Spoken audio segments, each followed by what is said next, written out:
শেখ হাসিনার বিরুদ্ধে ১ জুন রোববার আনুষ্ঠানিকভাবে অভিযোগ দাখিল হবে বলে জানিয়েছেন আন্তর্জাতিক অপরাধ ট্রাইব্যুনালের চিফ প্রসিকিউটর তাজুল ইসলাম।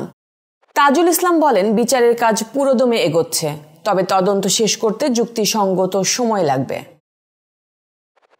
৩১ মে শনিবার জাতীয় প্রেস ক্লাবে আন্তর্জাতিক গুম সপ্তাহ উপলক্ষে গুমের সঙ্গে জড়িতদের অবিলম্বে বিচার করো শীর্ষক আলোচনা সভায় একথা জানান তিনি।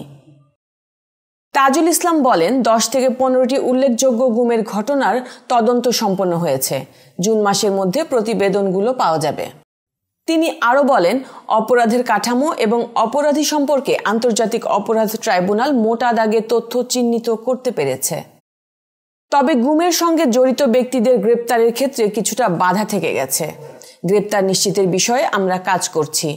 বিচারের ক্ষেত্রে আন্তর্জাতিক মানদণ্ড রক্ষা করা, মানবাধিকার রক্ষা করা, বিচারের নামে অবিচার যাতে না হয়, যেগুলো অতীতে হয়েছে সেগুলো যেন না হয় সে বিষয়ে তারা সতর্ক রয়েছেন বলেও জানান তিনি। এদিকে শেখ হাসিনার বিচার কার্যক্রম সরাসরি সম্প্রচারের সিদ্ধান্ত নেওয়া হয়েছে বলে জানিয়েছেন আন্তর্জাতিক অপরাধ ট্রাইব্যুনালের প্রসিকিউটর গাজী MH তামিম।